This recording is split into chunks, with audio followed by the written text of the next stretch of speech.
I'm Vinnie Politan. Thank you so much for joining us tonight here on Closing Arguments. We're going to talk about a story you're going to get angry. I mean, everyone's angry about this one. It's beyond the pale of what should happen to a young girl. We're talking about Madeline Soto. This was her 13th birthday. On the 25th of February, she went missing the next day. Birthday party, 25th, missing the next day. Now, there's a suspect in all of this. He's in custody, but he's not charged with murder. He's not charged with abducting her. He's charged for what was found on his phone. Explicit images. Horrific images of that little girl. What's the connection between him and this little girl? That's his girlfriend's daughter. Apparently, he calls her his stepdaughter. We've got bigger news tonight. Now, the initial arrest was for what was on his cell phone, Stephan Sterns. That's his name.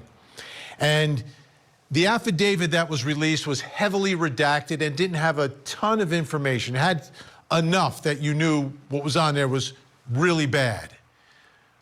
But a second affidavit has been released. It's not as heavily redacted and tells a more deeply disturbing story of what is alleged to have happened to this little girl. And I say alleged, but it's based upon images found on his phone. Okay? So all these allegations I'm going to be talking about from this affidavit are based upon what they found on his phone. Here we go. Upon reviewing the contents of Stephan's phone, several images and videos were located which depicted an apparent child. And then it references her private regions, her upper private regions, lower private regions, and the private regions behind, and the videos and pictures. There are also pictures and videos depicting an apparent child's private parts and horrific assaults. That's all I'm going to say. This warrant is to charge that the act occurred on August of 2022 when the victim was 11 years old. Remember that picture I showed you of her birthday? She was 13. This goes back to when she was 11. Based on the totality of the circumstances, your affiant, that's the detective, has probable cause to believe Stephan committed a sexual battery on the victim when the victim was under 12 years old. She's been suffering for years. Years.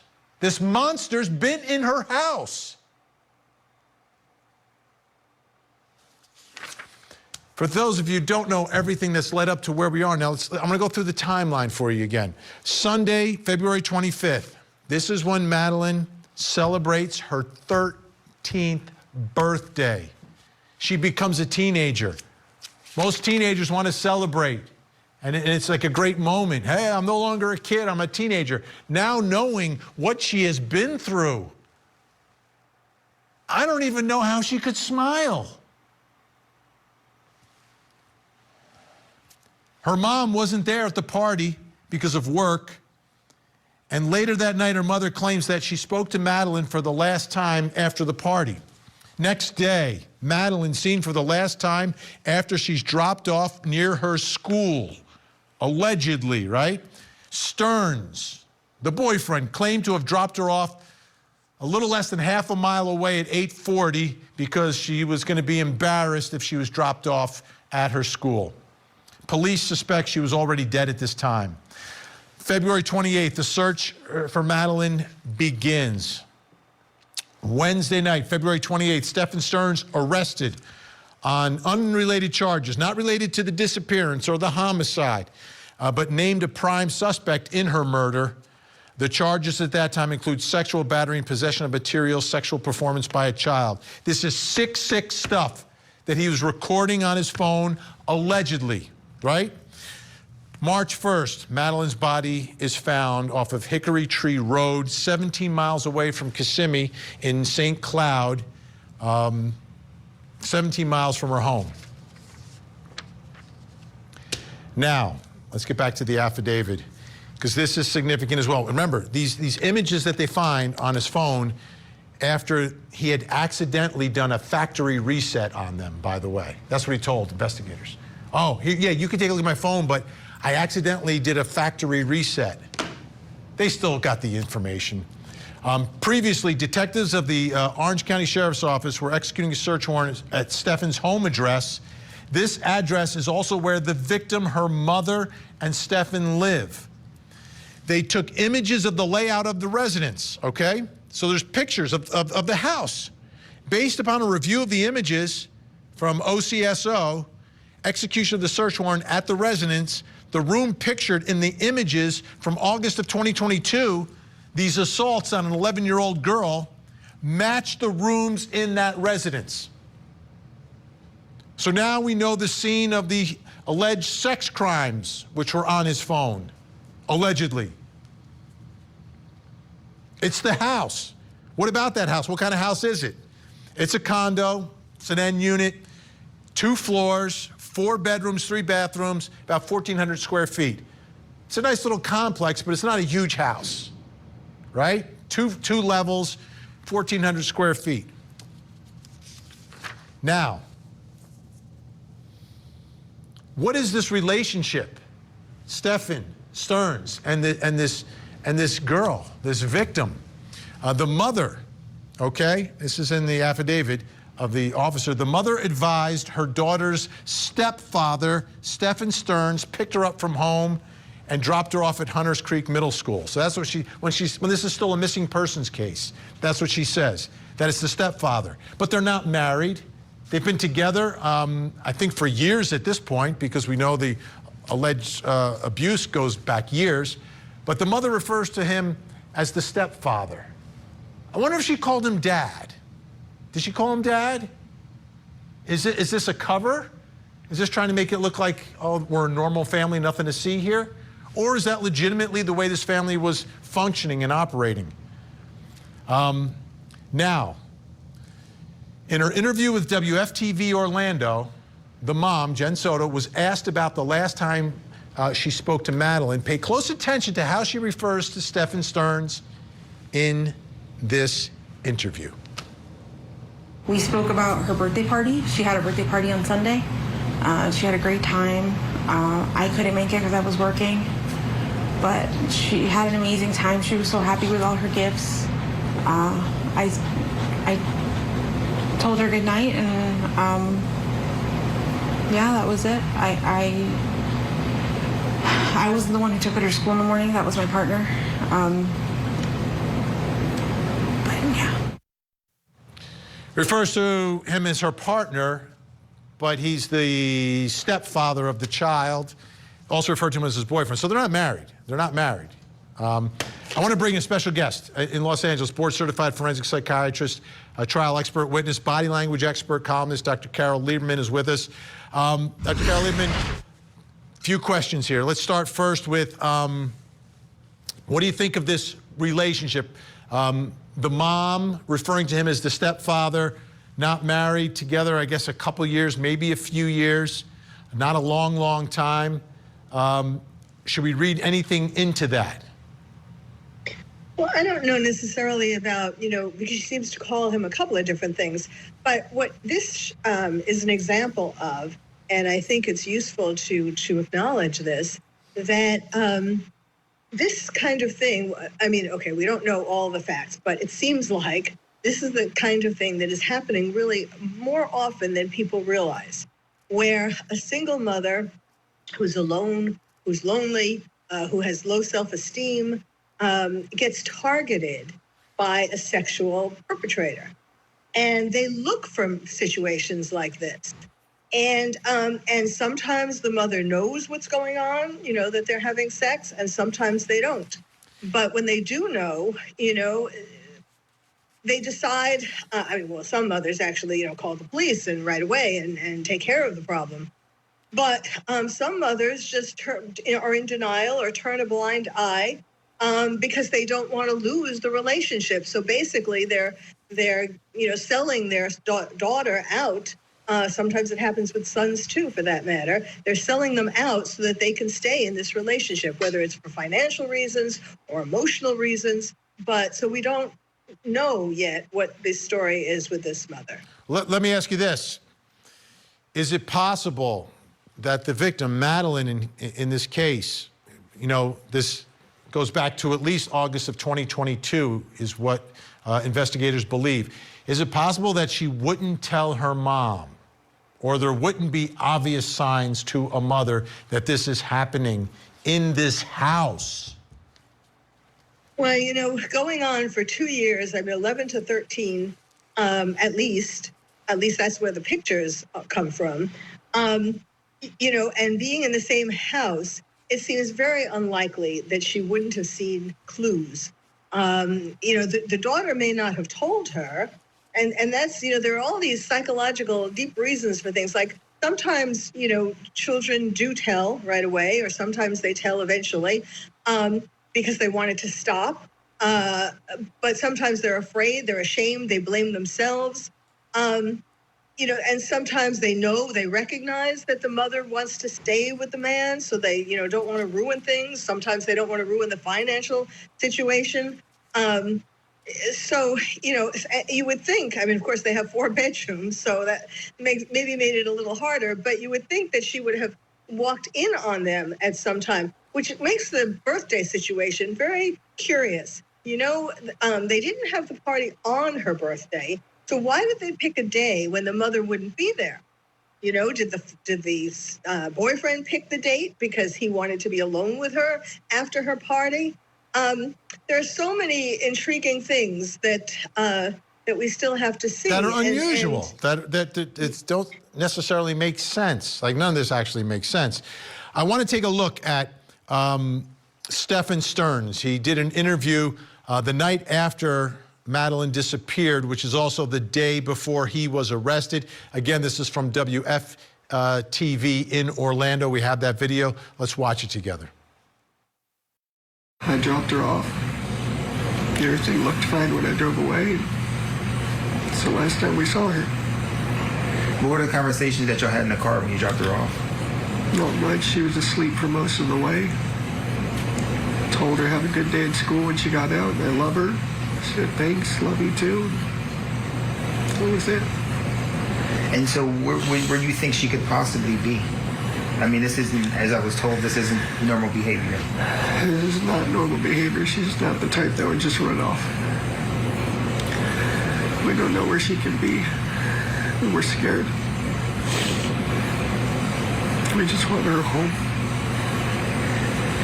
Are you, in a sense, blaming yourself? It's hard not to. It just keeps coming in waves. Just the reality keeps hitting. And we don't know where she is.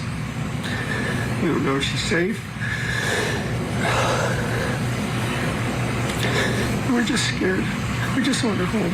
Conflicting reports here and there. People say they see this or that. None of it's conclusive and none of it's helpful.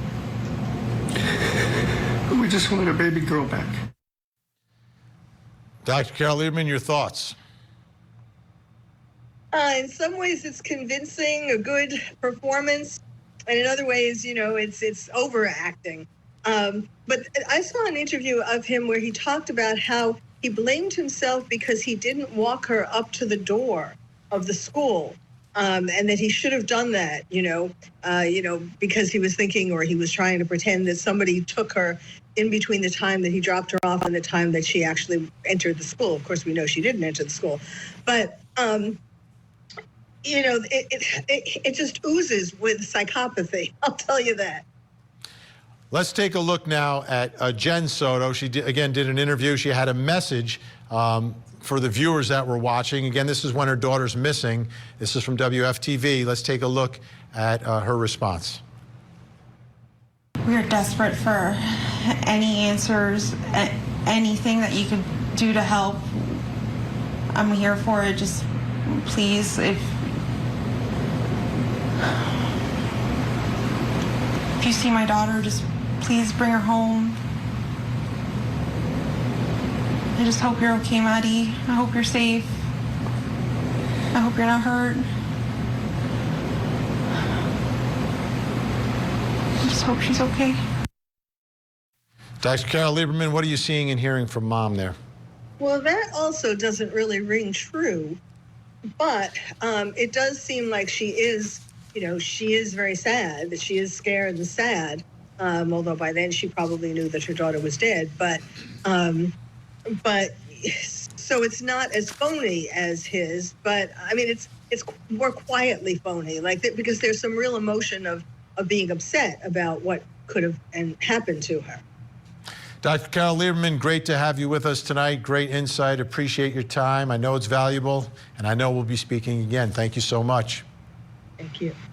All right, folks, when we come back, we are going to bring in our live in-studio think tank, and look who's in town from the left coast, Brian Watkins, with Molly Palmer and Daryl Cohen.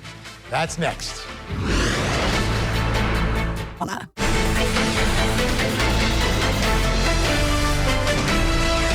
Well, going on for 2 years, 11 to 13, at least that's where the pictures come from, and being in the same house, it seems very unlikely that she wouldn't have seen clues.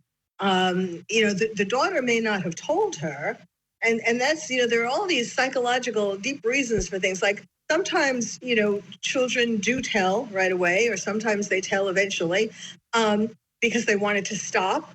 But sometimes they're afraid, they're ashamed, they blame themselves. And sometimes they recognize that the mother wants to stay with the man, so they, don't want to ruin things. Sometimes they don't want to ruin the financial situation. So, you would think, of course they have 4 bedrooms, so that maybe made it a little harder, but you would think that she would have walked in on them at some time, which makes the birthday situation very curious. They didn't have the party on her. And we're talking about Madeline Soto. And the question tonight, a lot of people are wondering, the mother, did she know anything? Did she have any idea? Because today's headline is that the allegations of sexual abuse started back when she was 11, back in 2022. So let's bring in our think tank. Join us live in studio tonight, criminal defense attorney, entertainment attorney, former assistant DA in Atlanta, Daryl Cohen. Also with us tonight, criminal defense attorney and Emory University law professor Molly Palmer. And finally, joining us in-house for the very first time, criminal defense attorney, former prosecutor Brian Watkins. Great to see everyone tonight. Daryl, do you think they're taking a look at Mom? Do you think they're investigating her? If they're not investigating her, then they need to quit investigating. Because if she was there that close for at least 2 years and she didn't have a part in it, she had a passive part in it. And what happened to her daughter was unimaginable. They're looking at Mom. That interview, here's the thing, call a lawyer, don't make statements. Wait a minute. No tears. But let's start here. A child is missing, right? If your child is missing and you don't speak out and you get a lawyer, my child's missing, let me call Brian Watkins. Yeah, talk to a lawyer, and then maybe you still make a statement. But that uncounseled media statement with no tears, I think that's going to come in at trial. I think they're looking at Mom, and here's the issue with the photographs that are found, that we described in the affidavit. That is such a serious offense. It could be a federal offense, production of child sexually exploitative material with a very serious mandatory minimum. You can reset your phone. All that evidence is still there. They are going through all the electronics. Mom is under scrutiny. I think both of them are going to end up liable for a lot in this case. The mom, that's her child. She has care, custody, and control of that child. So she's automatically being looked at, even by letting the boyfriend around the child. And so she's going to be scrutinized. Clearly, the boyfriend's actions are going to be charged. And she's going to be charged also by aiding and abetting him by giving that fake story to the news media. And I think they're going to use that news media story against her when she has these fake crocodile tears. And, she doesn't act like I don't even know if she had crocodile tears. I didn't see any tears, but what I did see, Neither of them. I thought he was very credible. And if not for modern technology, of having all of the evidence on the phone. And by the way, I tell people it never goes away. Have you ever dabbed your eye and then you look at the tissue and there's no water there? Like, Well, what was that? Because he had great Kleenex. What was that? And had he called the lawyer would say, if Wait a minute. factory reset your phone, it's still there. Why Don't are say we that. calling lawyers if we have a missing child? Because obviously, at least, I mean, in terms of what we've seen in the affidavit, there seems to be some, I mean, Okay, are you advocating that people, innocent people with missing children, get a lawyer before they call police, Yes. before they talk to Yes. the media? Always call a lawyer. Yes. Brian Lockett and do you think innocent do you think what? innocent people don't get accused? In this case, there's plenty of reasons for them to call lawyers. I think, you know, based on what we've seen in the affidavit, but even innocent people, before they get embroiled in some sort of media discussion about a high-profile missing child case, should consult a lawyer. Yes. I'm talking about, wait. I'm just changing the gauge, like factually innocent. Like, you did nothing, my child is missing. I'm gonna call every TV station, I'm calling every radio station, I'm going on the internet, I'm talking to police. You won't stop me from talking. If you have nothing to hide, Right, you that's what I'm hide saying. nothing. You should go out there. Lawyers are great and were necessary from time to time. In this instance, had mom been innocent, not guilty, but innocent, had he been She's been charged with nothing. Yet. He hasn't been YET. charged with the murder either. He And will be. a lot of people are wondering that. How long is that going to take, Brian? Well, you're going to find out the cause of death. That's all they're waiting for. What was the cause of death of her? And I think they're going to link it back. But so that's the charges are coming. They're just holding him right now on the sexual stuff. They got him dead ringer on the sexual stuff. The murder charges are coming, and all they're doing is just shoring up their case. Here's what I want to know. There's the phone, right? So they've got the actual sexual assaults taking place on the phone, the metadata. They're matching it to the house. They actually probably have times for it as well, the time that it's recorded. Am I going back and figuring out whether mom's in the house? Absolutely. Yeah, I mean, absolutely. accomplice liability, complicity, always. In every single case, it's not just the actor, it's somebody who assisted in some way, either before, during, or after the fact. I think that we see accomplice liability all the time, and in this case, I think that mom is under intense scrutiny right now, whether she realizes it or not. Okay, I want to take a look at something now. This was police when they were giving out information about the case, talking about some images they had of Sterns in his car with Madeline. Take a listen. Our detectives have determined that Madeline was never dropped off on the morning of February 26th near her school. Instead, we believe she was already dead at the time and that Stephan Sterns moved her body in the early morning hours on that day. Detectives later recovered Madeline's backpack and her school-issued laptop from that dumpster. At 8:19, we have evidence that shows Stephan Sterns returning to the complex and Madeline was visible in that vehicle. We believe she was already dead at that time. Okay, but in her interview with WFTV, Jen Soto, the mom, claims that Madeline was spotted on camera after police, as you heard, believe she's already dead. Take a listen. We dropped her off at school, close to school. She wanted to walk the rest of the way. I'm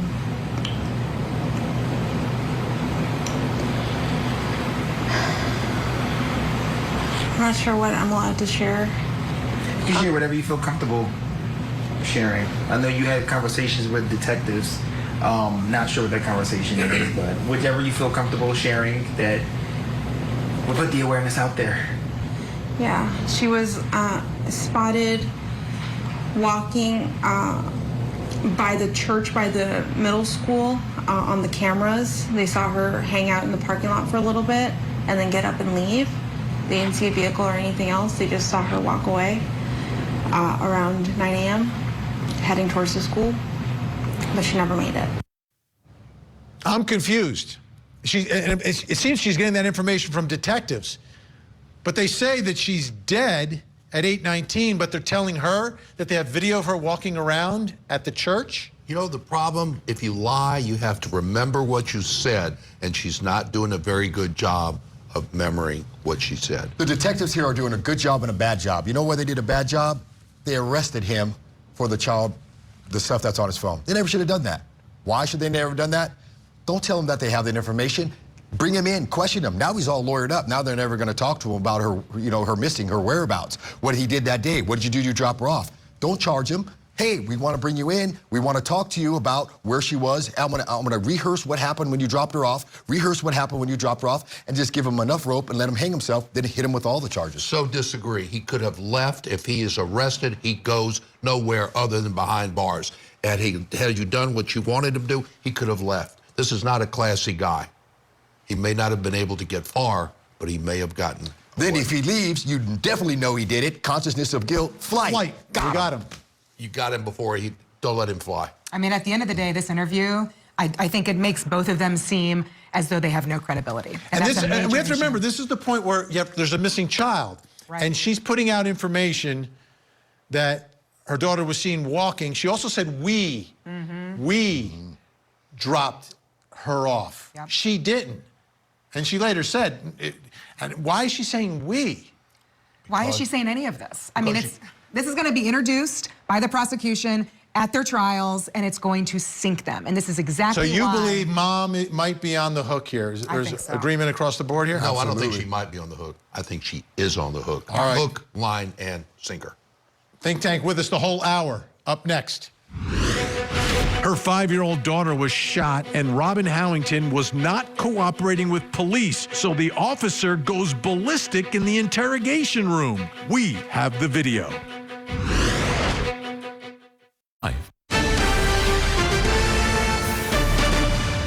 On the docket tonight, Robin Howington. There she is. There's her daughter, 5 years old. Her daughter was shot and killed. Okay? Shot and killed in the house. So police respond to the call, and they want to find out what happened. So you speak with the mother of the 5-year-old who was shot and killed. But she's not cooperating. And the detective gets angry. Take a look at the interrogation. And you tried to give your phone to somebody, correct? And she wouldn't take it. So after she didn't take the phone, what'd you do with it? I mean, how you gonna charge me with something? What'd you do with the phone? I don't want to talk, man, because I'm afraid. So your child is dead, and you don't want to talk. But it's because So what? No. So what you're telling us is you don't care. it's nothing. You don't care. I got raped by a police officer, so please. Are you kidding me? Are you serious? Your daughter is dead, I know that. and you don't want to tell us who killed your child? No. Lord have mercy, do you have a heart? Do you have a soul? More worried about being charged for throwing that phone in the toilet. You're fucking right. No, she will be charged. You're going to be charged with this. I'm serious to God. You're going to go to jail for that tonight. You can lawyer up, do what you want to. We want the truth from you. If you tell us the truth, then by George, I'll call the damn DA's office and tell them, hey, what's the slower roll here? But if you will sit here and on this, then we're not going to help you. And somebody came to the door, and I was sitting on the, whatever you want to call it, footrest, and she was like this far away from me, laying there, because I was asking her, what else do you want? Because the only thing I had in the crock pot was the roast and carrots.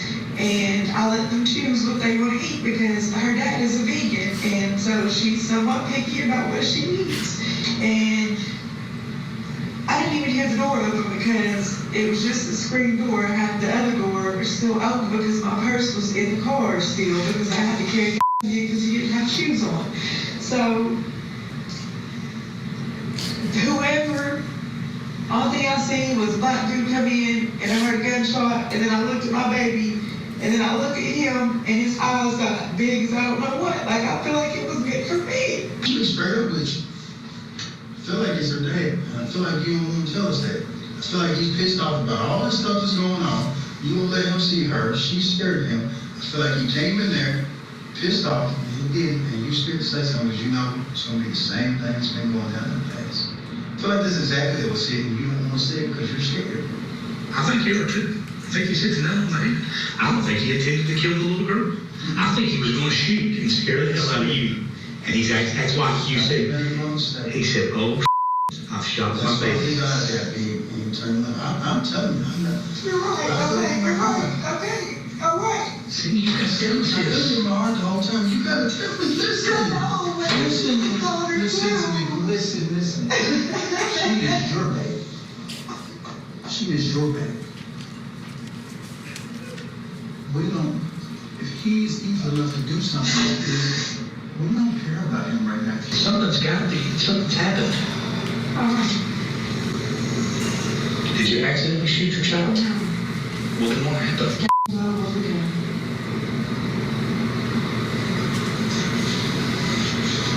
It's not true.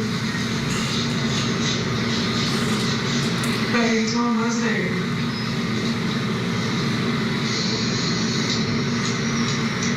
How are we supposed to believe it?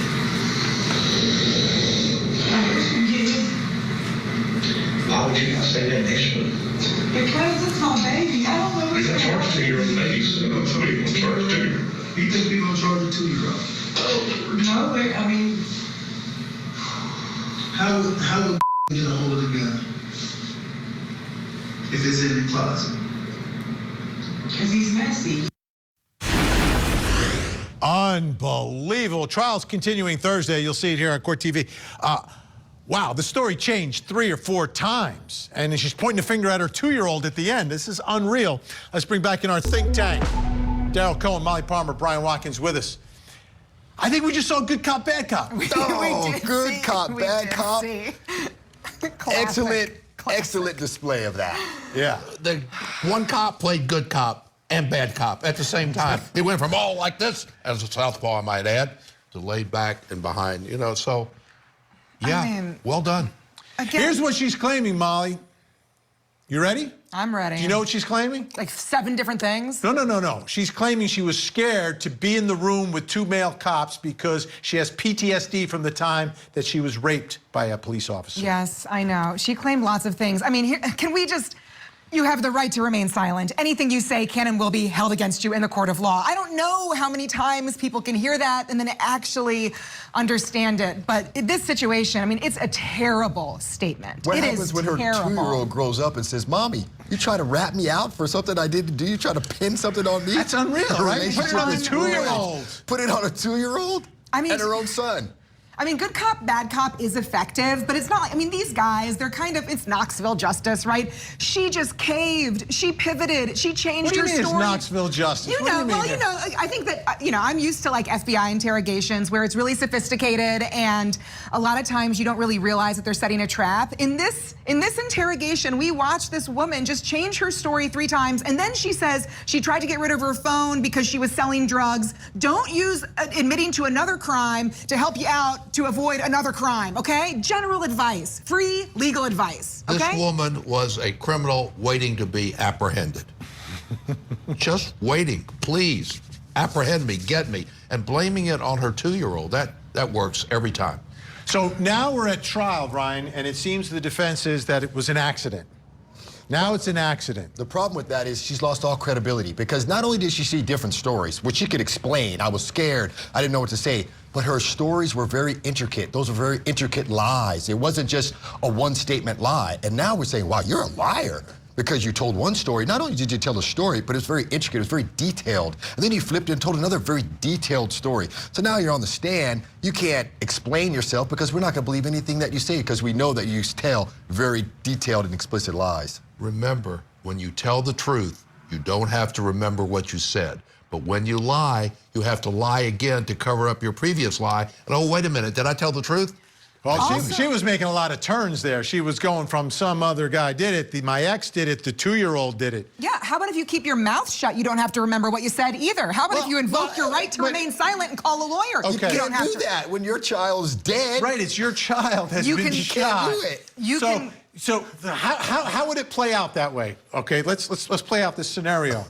Your child is shot and killed. Your 5-year-old is shot and killed in your home. Do you not call police? You call a lawyer first. You call a lawyer. Does your lawyer show up to the house? No. Yeah, sometimes, absolutely. Okay, so the, Call lawyer, police first. so the lawyer shows up to the house, then you call 911, then police show up, and you're there with your lawyer. You can do both. You can call a lawyer, you can consult a lawyer, you can call 911, you can do, two things can happen at the same time. And then how does that play out at the scene? Does the lawyer also talk to 911? Hey, paramedics, what happened here? I don't know. Talk to my lawyer. No, you just have Call the representation. police first. Call law enforcement before you call anyone else. You can call a lawyer secondarily within seconds. Let me ask you this. Is it possible if a lawyer had been called and was there when police first arrived that there'd be no charges here? No. There might be no statement where she's contradicting herself and clearly lying. But would there be charges? There might be charges, but it'd be a much more difficult thing to prove because she kept her big mouth shut. KYD BMS, you've heard me say it before. Keep your damn big mouth shut. She didn't. Yeah, well, we want the truth. On this show, we're mostly concerned about the truth, Well, right? you are. I am concerned. And when people speak, I think we get closer to the truth even when they're lying. I just said something that Darryl would say, right? We get closer to the truth even when people lie. Tis true. Body language, facial expressions, tone of voice. What'd you think of her in the courtroom? That's not evidence in court, by the way. Yes, it is. It's visible. It's absolutely visible in court. Only if they testify. But the prosecution cannot put on evidence to say, you know, oh, ladies and gentlemen, convict her. This was her body language. This was her body language when we talked to her. She didn't say anything. You can show a video. All right, we're going to see your body language in just a moment because fasten your seatbelts up next. In tonight's Tank Takes, a gun safety expert in the Baldwin movie shooting trial takes the stand and points the barrel of the gun at the judge without checking to see if it was loaded. Wow. Tonight, we're wondering if Alec Baldwin should use this expert at his trial. The first parents in America to be charged in a mass school shooting. Involuntary manslaughter and 4 counts of it. The gun recovered from the shooter was the same gun that was purchased by his father. Jennifer was found guilty. Who is responsible for storing the gun? Now the school shooter's father is set to stand trial. My husband is. The school shooter dad trial. Live coverage weekday mornings, 8, 7 Central on Court TV.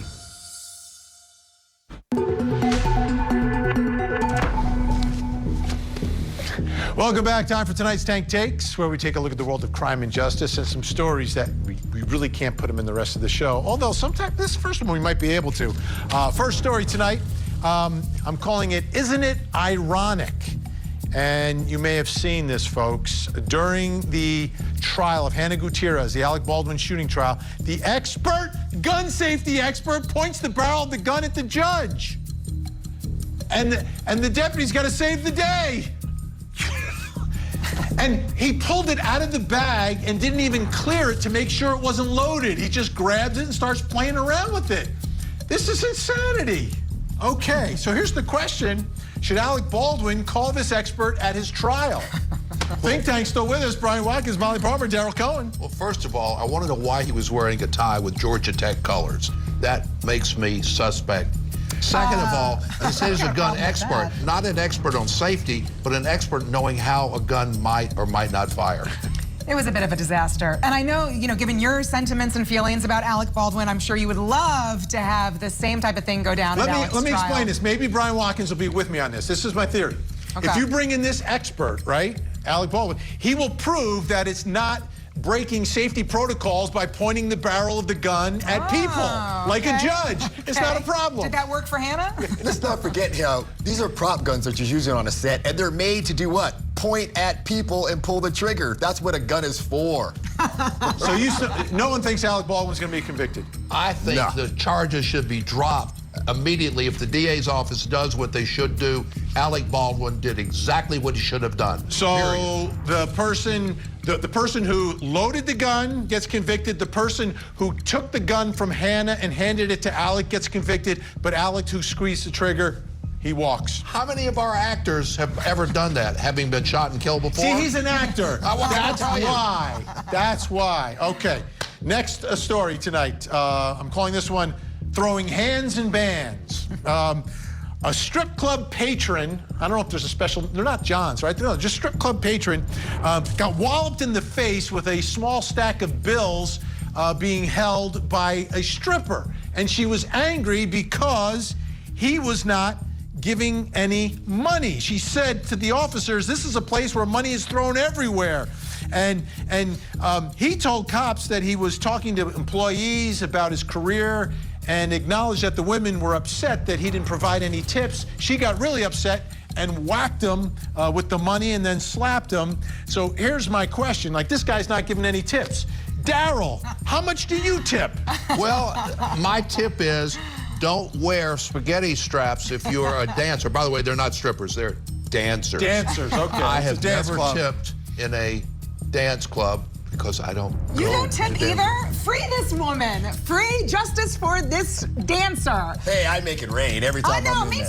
too, me too. You're a rainmaker. It depends on I the make service. it rain. They call me service Hurricane provider. Watkins. Yeah, I mean, me too. Let's get to our final story tonight. I call this one, Take the Gun, Leave the Cannoli. A suspect serial burglar breaks into an Italian restaurant to rob the place and, pulls out a gun, but leaves with the cash. So he's taking the gun, leaving the cannoli behind. Here's my question, though. Who eats the most spaghetti of our think tank tonight? Which member of the tank is eating the most spaghetti on a daily basis? And I have the answer tonight, ladies and gentlemen. Come to me. It is Brian Watkins, because we know during every commercial on Friday nights, you are eating spaghetti. So we wanted to make sure you were fed this week. And we know Daryl Cohen has never refused a meal on closing arguments. Here's your spaghetti as well, sir. And I will not say welcome to never. You are correct. Brian, great to have you here. Thank you so much. Hey, thanks for having me. Awesome, awesome. Enjoy the Molly Palmer, spaghetti. Daryl Cohen, thank you as well. And Daryl is eating his spaghetti. All right, folks, before we go tonight, please take a close look at your television screens.